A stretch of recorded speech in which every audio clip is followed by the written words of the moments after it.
Now, when it comes to shocking aftermaths of wrestling matches, I think we all remember the Montreal Screwjob. I mean, how could you forget? WWE will not let you. But this is a list about the ones you don't remember. So instead of remembering Bret Hart for being screwed by the inferior Shawn Michaels, let's remember him as the best there is, the best there was, and the best there ever will be.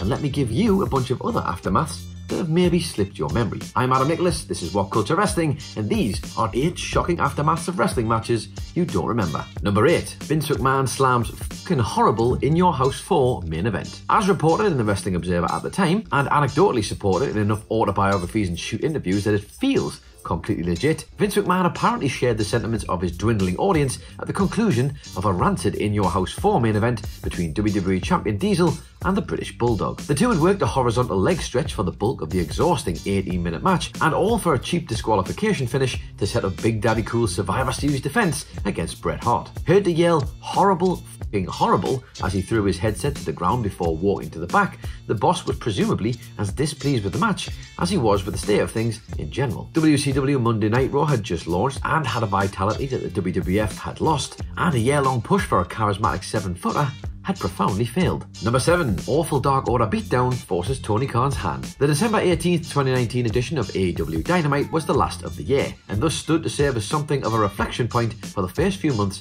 of All Elite Wrestling's output at large. In that respect, and many others, this one couldn't have gone much worse. Having otherwise controlled the viewership and demographics for most of the Wednesday Night War up to that point, AEW surrendered both for the first time to an NXT brand that felt at its most vital in some time. The Black and Gold brand had built well off the momentum of an inclusion in the Survivor Series mix, and a show headlined by Rhea Ripley finally dethroning Shayna Baszler was everything both the loyal NXT fans and channel hoppers wanted to see. Meanwhile, over on TNT, they were given a muddled show with only flashes of the brilliance AEW would somehow later find in the pandemic-riddled 2020. A Dynamite headline by an only okay SCU vs Young Bucks match was made even worse by a risible beatdown by the Dark Order that saw Phantom Punches miss Dustin Rhodes' head by a foot and Matt Jackson have blood pulled from his insides by hand. This was enough for Tony Khan, who allegedly took firmer control of creative operations from that point on. Number 6. WrestleMania 10 masterpiece draws the ire of Randy Savage. For over a quarter of a century, Razor Ramon and Shawn Michaels have been celebrated amongst friends and peers for their awe-inspiring efforts at WrestleMania 10. They got each other over, they got the importance of the Intercontinental Championship over, and arguably, more significantly than both of those, they got the ladder match itself over. But unfortunately, it was not this rah-rah speech they received when they got back through the curtain. The contest was suitably and necessarily epic, but they'd either accidentally or willfully gone over their allotted time on the night, and industry and company legend Randy Savage was going to let them know about it. He chewed them out, not just for disrespecting the restrictions placed upon them, but because the additional minutes of pay-per-view time they'd swallowed up resulted in a 10-man tag team match being pulled at the very last minute. 10 big paychecks lost because of some overindulgence was a crime Savage deemed worthy of being punished for. Number 5. Mike Graham's threat allows the Radicals to leave WCW. WCW knew full well that they might need an out should Chris Benoit do what he said he'd intended to in January 2000 and leave for the World Wrestling Federation alongside Dean Malenko, Perry Saturn and Eddie Guerrero. It mattered not that the company had given the Crippler an overdue World Heavyweight Championship, and he told them as much too. The four of them were heading to what looked far more like the land of opportunity than their existing employers would ever prove to be again. As noted, the structure of the match did at least feed into this possibility. Sid's foot hit the rope right as he tapped, and WCW were able to use this when Benoit did what he said and left. This entire process was made even easier for the new champion when WCW official Mike Graham created an HR headache. After confronting them backstage about the rumoured departure, it was alleged that Graham threatened significant physical harm on the new champion had his actions with the belt damaged his livelihood. Benoit took this straight to internal management, who granted all 4 future Radicals unconditional releases to make the problem very literally go away.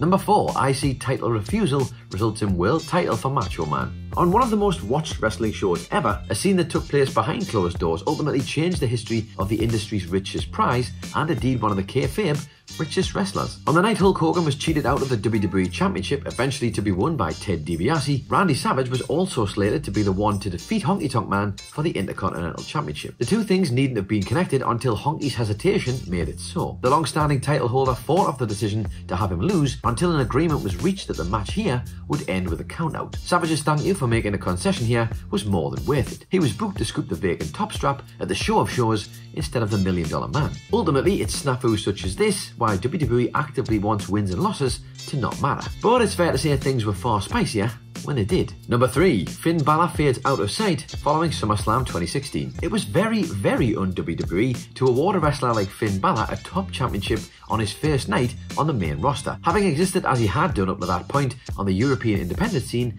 in Japan, and eventually in NXT. He wasn't tall, and though his body would pass any airport test, he's not exactly the kind of guy who'd walk through a departure lounge with his shirt off. Unfortunately, this rare change of philosophy from Vince McMahon wasn't karmically rewarded. Balor won a work rate match with work rate moves, but injured himself in the process. The belt had to be vacated on Raw the following night, and Balor was such a forgotten entity in the aftermath that WWE didn't even script the character to fight that hard for his rematch when he finally returned. Number 2. Edge draws Raw ratings never seen since. No, this isn't about Edge's first title win, the post-victory live sex show, or even his rather regrettable first loss, coming as it did just weeks after the first ever cash-in of the company's brand new Money in the Bank.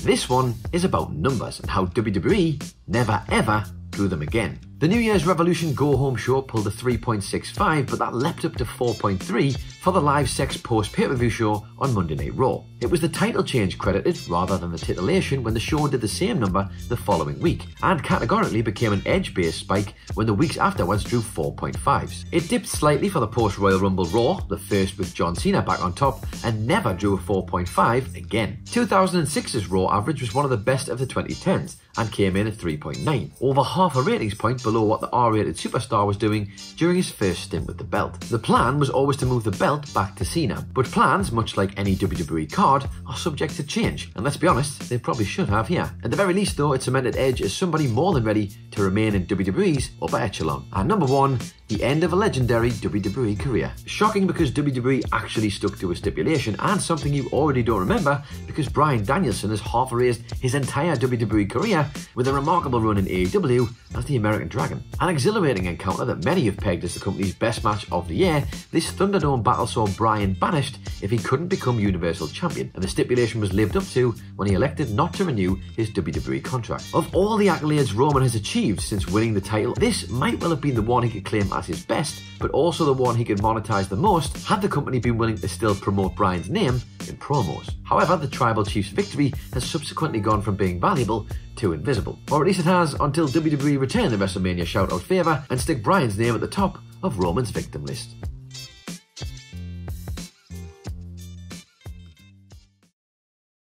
Breaking news, everybody! For the first time in 2 years, we're reopening the WhatCulture store! Yay!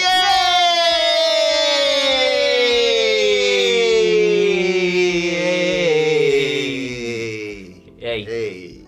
But wait a second. Why is that, Adam? Well, Adam, it's because we've just launched 2 brand new books, Becoming All Elite, The Rise of AEW, Michael Sidgwick's seminal, definitive work on the last 2-ish years of that promotion, and we've even updated our 505 wrestling matches to see before you die book to 606 wrestling matches to see before you die. We've also ordered reprints of our existing books as well, including Development Hell, the NXT story, which tells the entire history of NXT as a brand. We've also got reprints of our Shocking Wrestling Plan series, Shocking Wrestling Plans You Won't Believe Almost Happened, and Shocking Wrestling Plans You Won't Believe Actually Happened, which give you all the weird and wonderful tales from the world of wrestling booking. And Wrestling with Attitude, our colourful, beautiful encyclopedia on everything that happened in the Attitude Era. And not even that, not just that, there's copies of the WhatCulture board game as well, and all the back issues of our historic, era-defining wrestling magazine. Now that's cool, and that's especially cool, but if people want to get their hands on one, many, or all of the things we've just advertised, Adam Cleary, where do they need to head? You know where they need to head. You get the same memos I do. Very good point. They need to head to whatculture.bigcartel.com, but if you're stupid like me and you just can't remember that, the link is in the description. Well, all I've got to say about all this, Adam Cleary, is hell yeah!